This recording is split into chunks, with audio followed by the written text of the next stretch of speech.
Hello. Hey, how's it Hey, going? I'm good, thank you. And you? I'm doing great. Thank you very much for taking the time to do this interview. My pleasure. Thanks for the support.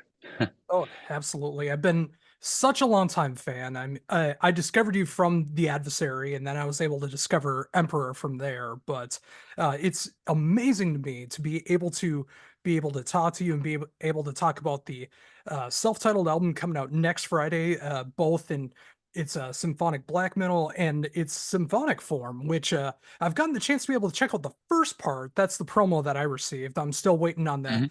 the full orchestral version, but I absolutely love what I'm hearing on this album. Thank Everything you so about much. it just incorporates everything that I love about your style and brand new territory that I didn't expect. And that's what I love about all of your albums is I never know what direction you're going to be going into next, and it's such a treat to see what it's going to be. And this one, uh, it might be a little too early to say it's your best work, as I've only had this album for about a week, but I could see this in time. This might be my favorite work that you've done. Thank you. That was a very kind introduction. Thank you. No, it's have you been able to hear some of the orchestral parts on because of course the singles are released in both versions, so Oh yes, at least I have heard the it's treated. singles, but I haven't heard the full album yet. Yeah.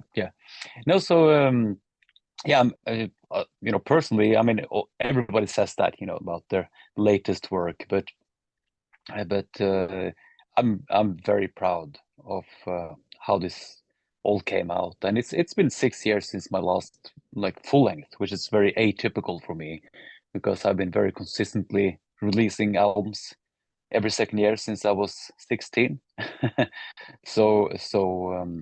Yeah, but it's not like I've been, you know, hitting the couch. It's I've been doing other stuff, but like as full-length albums go, and particularly this one took a bit of extra time since it was kind of written to be as this kind of duality.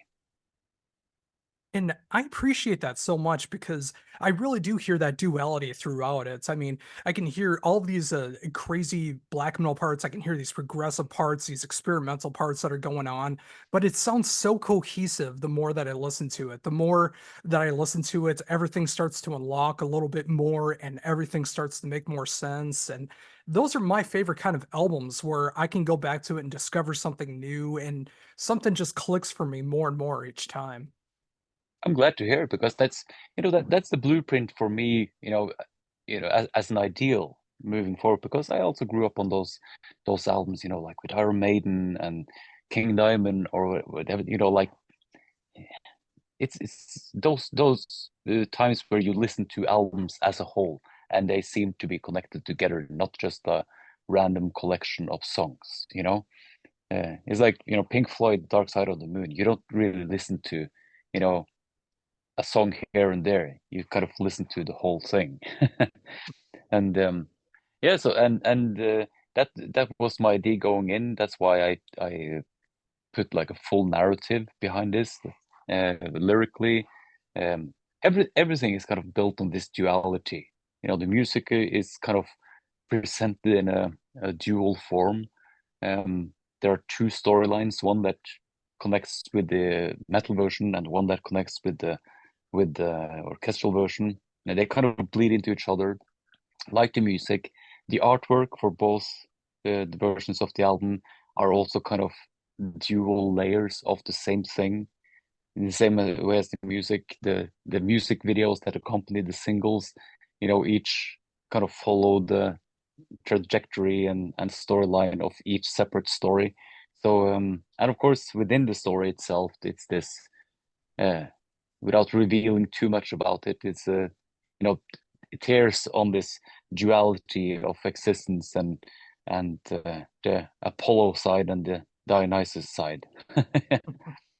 Yeah, and I love that. And just like knowing that you had this mindset going into it and being able to explore these different sides. Like when you first started writing for both of these albums, like how did this all come together? Like, how did you know that you wanted to be able to do like this duality sense of of a double album and knowing what you wanted to be able to accomplish on both albums? Well, I know what I hope to accomplish. I didn't know that I would, but that's part of the process, and I think uh, it's um, at the heart of it, of this album, is really nothing new in the sense that I heavily rely on you know, traditional black metal ensemble with these kinds of vocals and a traditional symphony orchestra. There's like no, synthesizers or anything. It's these kind of classic ensembles, if you will, that's put together. And lyrically and conceptually, it deals with a lot of these, you know, archetypes. The story is a very Joseph Campbell style hero's journey. Um, there's really and there's really nothing uh, out of the ordinary in that sense. But for me, what was very new to me was, of course, dedicating myself to exploring uh, that kind of harmonic language of steering away from diatonic, more typical harmony and really going deep diving into octotonic scales and polychords and all of this stuff that I associate and love from those old school soundtracks. That was a huge influence when I started out and up until now, like Jerry Goldsmith, John Williams, Bernard Herrmann, all the golden age of Hollywood, cinema music, and I just wanted to take kind of those elements that I felt familiar with and try just to raise the bar substantially so that I could really um, go deep and learn a lot. And I've said that this about this album. I mean, I'm very proud of how it came out, artistically and like conceptually. But probably for me, the most gratifying part of this was to, at age 48, to be able to make another album and have this feeling of excitement and enthusiasm making it, and also like not just a little bit, but like learning immensely, much if of my craft and building my toolbox, and to have so much kind of meaningful um, at this in this stage of my career, it's really valuable to me. I hope that came across as not I don't mean that in an arrogant way. It's just like with my passion for doing what I do and to still be in a position where there's just seems endless, what you can continually learn and explore. Yeah, and I feel so happy for you to be able to be in that position to be able to continue to accomplish that because I mean you've been able to go into so many different directions and build upon that musical palette and being able to explore so much and the fact again like I mentioned in the beginning like with all of your solo work like I never know what kind of sound I'm going to be expecting next.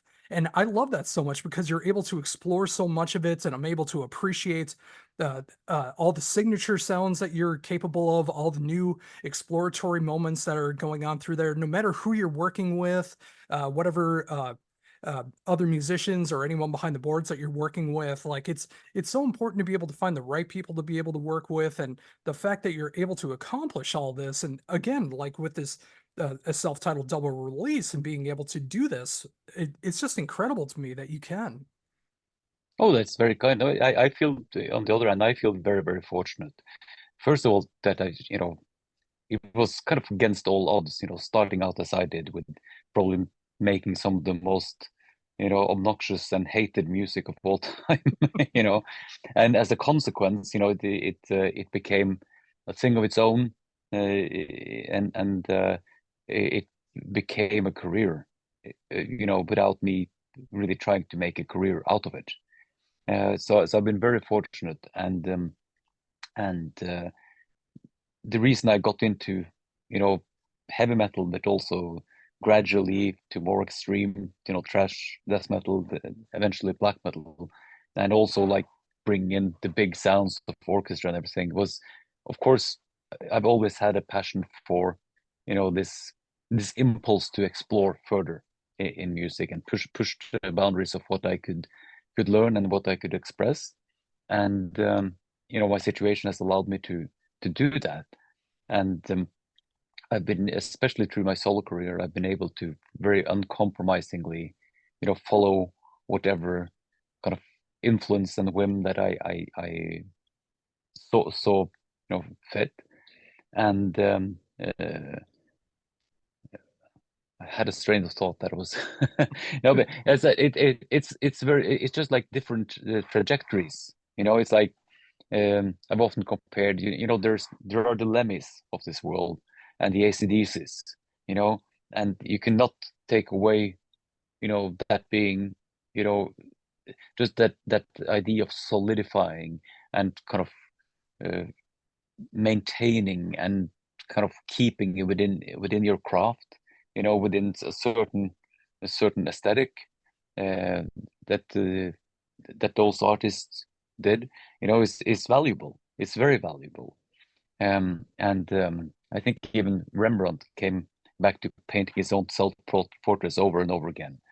And then there are, the David Bowies of this world and Radiohead, and artists like, continually try to explore something different, but end up in the same way, always sounding like themselves, with the integrity of being themselves.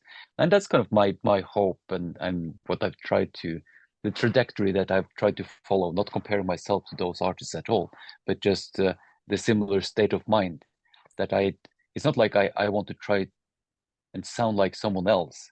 I just want to try to sound like me in a new way. Yeah, and I think over and over again, you've proven that you are capable of doing that. You have done that. And at least to my ears, and I can imagine so many people out there, they feel the same way that you have accomplished that. And you've helped so much with my musical palette as well, too. Like being able to explore your solo albums, I'm able to appreciate more styles that I hadn't explored before. I mean, and that goes all the way back to Emperor. Like In a Wordless Chamber got me to appreciate symphonic black metal. That's still one of my favorite songs ever because I love how you were able to arrange everything together. I love the highs and lows of that song and just everything and how it all builds up and it feels like a full length album in just one tiny bit of a song. And then being able Oh to yeah. explore more of that into your solo work and whether it's more freeform jazz, whether it's more expressionism, whether it's 80s riffs like Until I Too Dissolve, where where it feels like it Mm. has like a great 80s feel behind it. You're Yeah, for able to sure. do all of these great things. And I'm able to appreciate that so much more because I was able to explore experience so much of it from your work.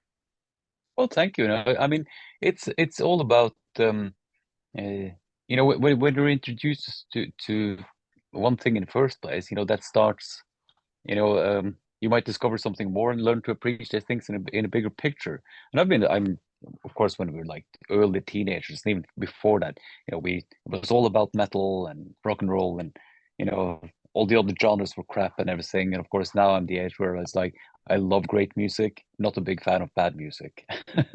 Like, but it's like there's something, the best within any genre, is always great, and most of it is, mediocre at best, within any genre.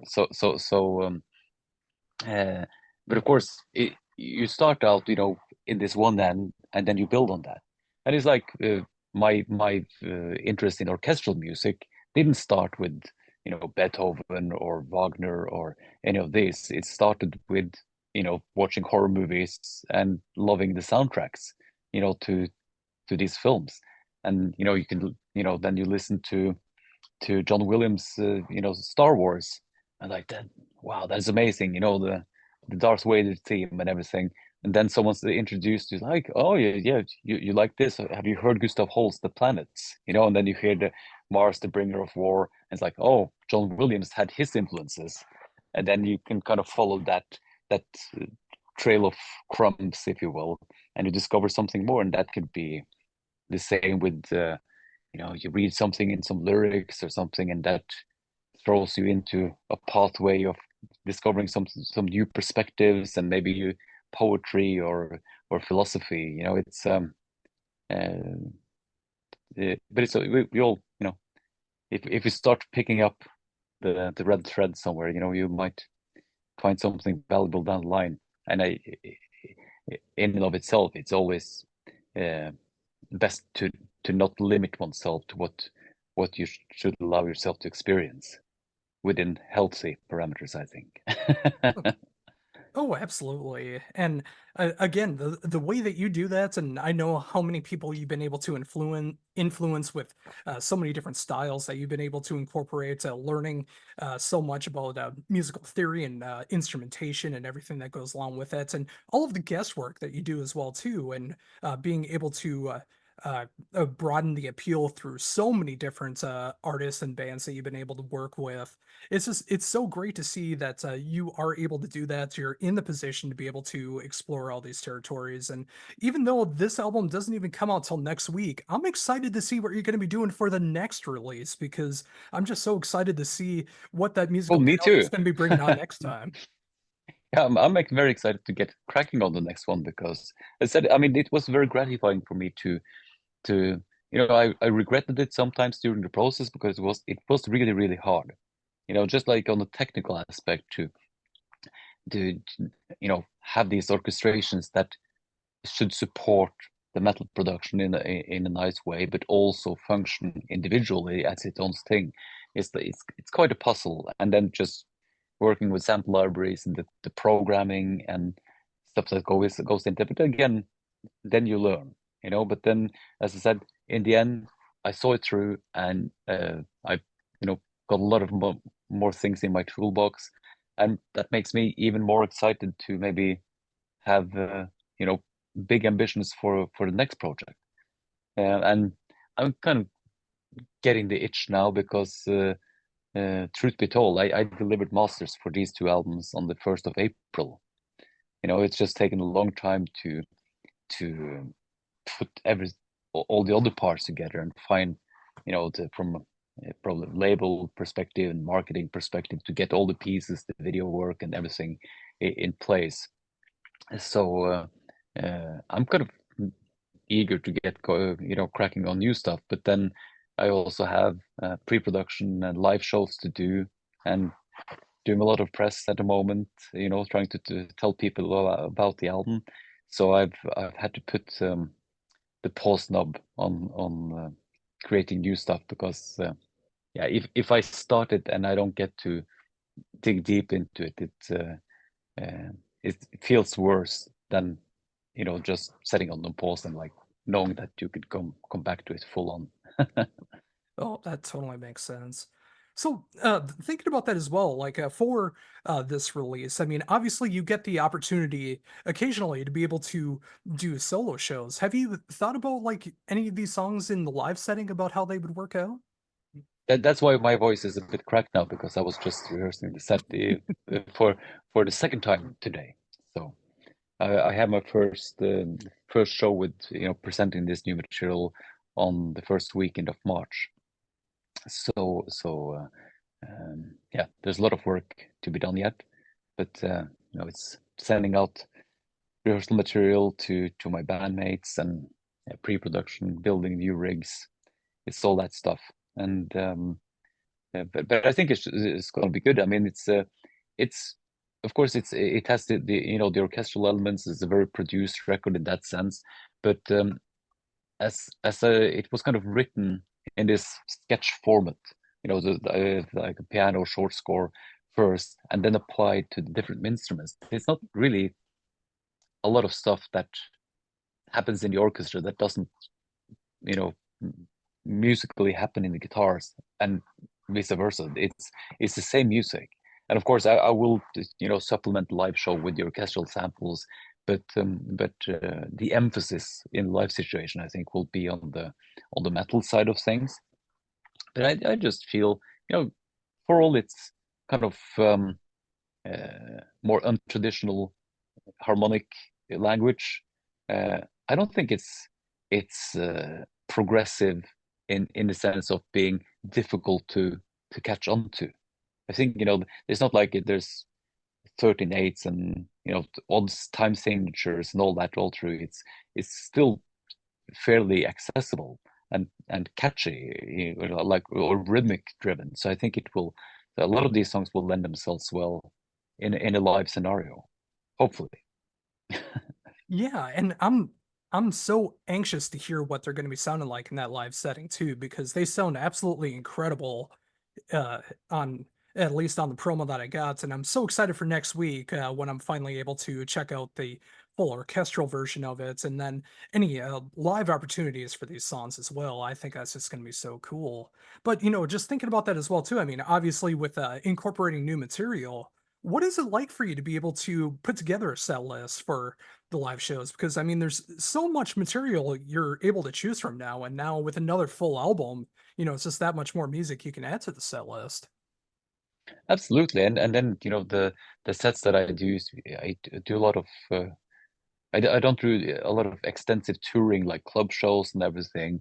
So it's usually the festival related or something, and then you have like maybe the maximum of 75 minutes. So you have to be picky like that. But yeah, I've had some songs that have become like naturals, the stuff that follow you that you play most of the time. This, on the other hand, I have quite an extensive catalog now, and I'm, I just pick and choose from what I feel goes well together.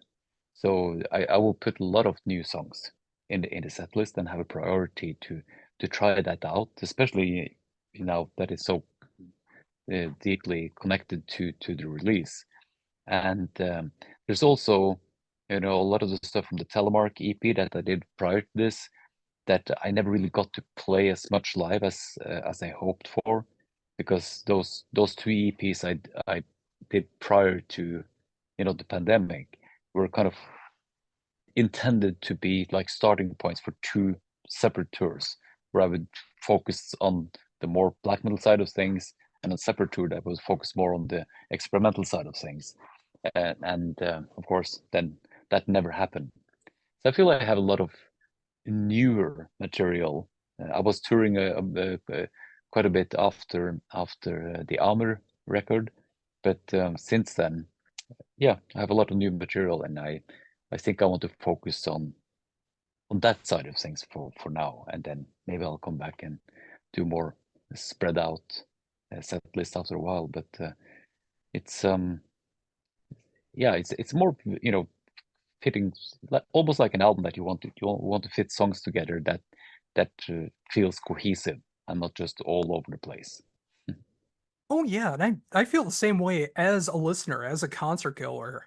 Like I love the idea of being able to put a set list together that feels so good, of like having the peaks and the valleys, having the faster Mm. songs and then being able to do something slower and just having a really good pace throughout the entire show and just making it a full-on experience rather than just the collection of songs. When you're able to put them together and it feels very cohesive like that, it's just going to make everything more memorable. And I imagine that's the case for everyone on stage as it is off stage.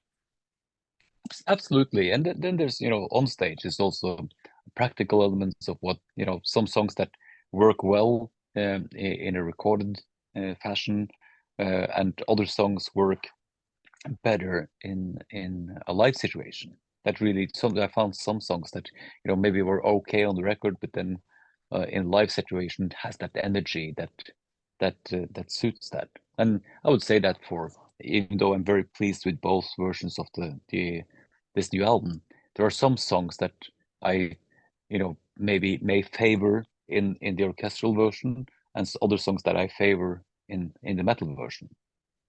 Even though in many ways it's the same music.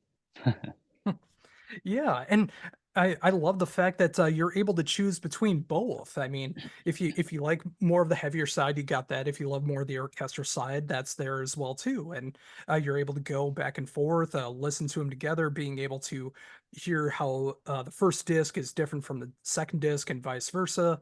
And being able to see which kind of versions that you enjoy more.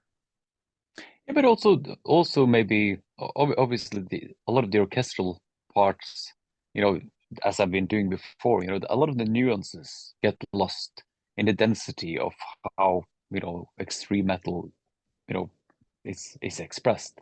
So it's really hard to get the nuances and also the dynamics sometimes. So that was part of the idea of doing it like this, that I tried to find a way to express a wider range of dynamics and emotion with essentially the same music. I've been using the first single, Pilgrimage to Oblivion, as an example, and as obviously the hardest song on the album. Starts out just like with a scale run, and then it's like full on blast beats and screaming and blasting guitars. Um, and then if you listen to the orchestral version of Pilgrimage, it starts with whispery, quiet, tremolo cellos, and it's the same riff. It's even in the same range, but it's you know a totally different experience of the same music. Yeah, very much so. And I also got to point out along with that too, like how important the production, the mixing, and the mastering comes with that. I mean, especially when you're trying to mix these elements together and you want everything to sound as good as possible to make sure that everything can stand out. It's like you want to make sure that the metal side shines. You want to make sure the orchestral side shines, and when it can mix together like it does on the first disc, I just love what's going on with it. And to me, my favorite example of it is At the Heart of All Things Broken. I mean, there's some absolutely gorgeous moments on the strings that happen throughout the song that just really capture me. And just being able to hear that from your music and your songwriting is just incredible. And it's just so important because, I mean, if you didn't have the right production, the mixing, the mastering, and of course the songwriting, it might not have turned out as great as it could have. And I'm so thankful that it did. No, no, me too. Thank you. And it's again, it's they, hopefully some mixers say that a good mix starts with a good arrangement. And of course, I've been doing similar things, but not this extent in the past. And of course, learned the hard way, what not to do. And it's very typical when you try to come, and this has become more traditional in the metal thing now that you incorporate orchestras and everything. And some people are very skilled at it. Others, and especially like I myself did in the beginning, you try to fit the big orchestra and the big orchestrations together with the big sound of the metal production, and in order to fit them in the same stereo file, both have to become smaller, you know, because you're trying to fit two big things into one small box. And so I was very conscious about this in the way I arranged the orchestra, that where the guitars and bass and the drums and everything are very dominant, I tried to pull back on the orchestral parts, and to where there was more opening in the guitar arrangements, the orchestra could shine through, and hopefully that made it easier for Jens Bogren to mix the parts together, even though it's of course still very hard with the amount of stems and detail that needs to come through. But I think he did an amazing job, and I couldn't be happier. This is for sure the most successful integration that I've been part of mixing these two and like really have them these different elements shine together.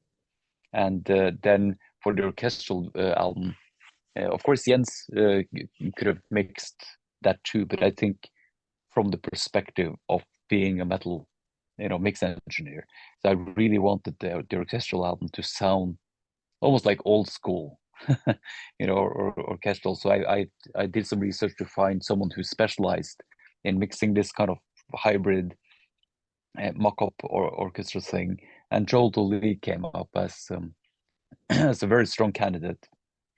And he also happened to coincidentally he happened to have mixed demos for Spitfire Audio, and the particular library that I used predominantly for this production.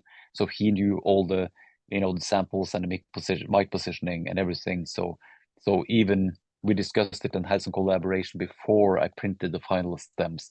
So actually, a lot of his preference of how to get, the different mix together with different mic positions and everything, we could embed that in the stems even before he started mixing.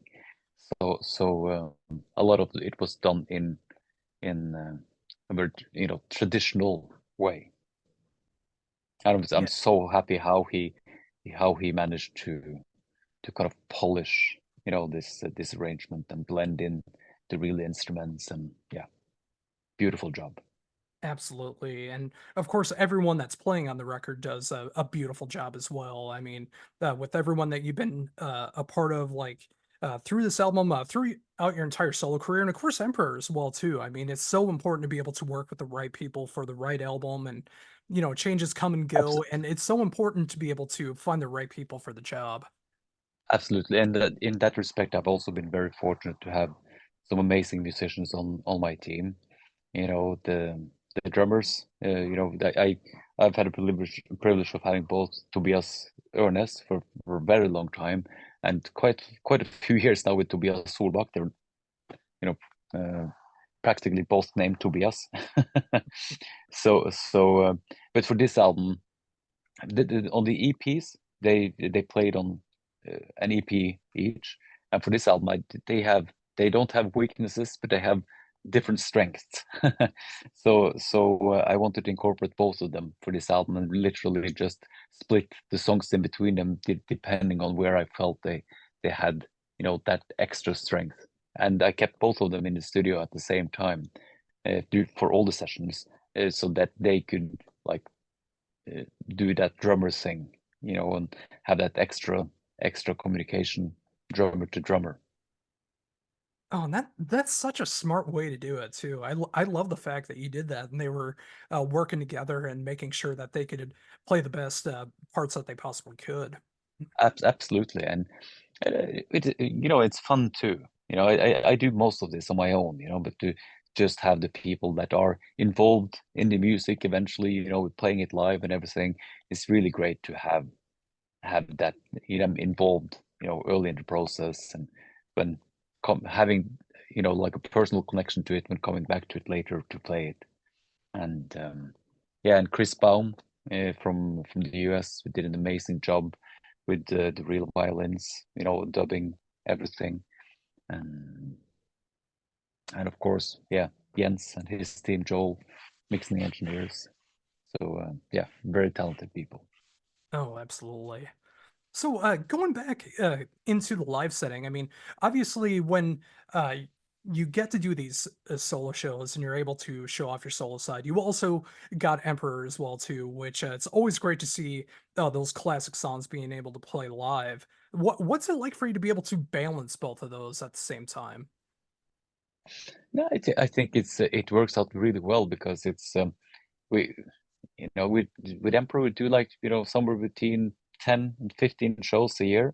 It's kind of what we've landed on, and that leaves me still a lot of room for playing solo shows, and do my production work if I've had a privilege of kind of branching out a little bit, in the last few years, and to do my solo records, and it all like balances out very nicely. And also, it's not there are some different musicians and everything, but there's a lot of inter mixing of crew and people, and it's like an extended family thing almost at this point.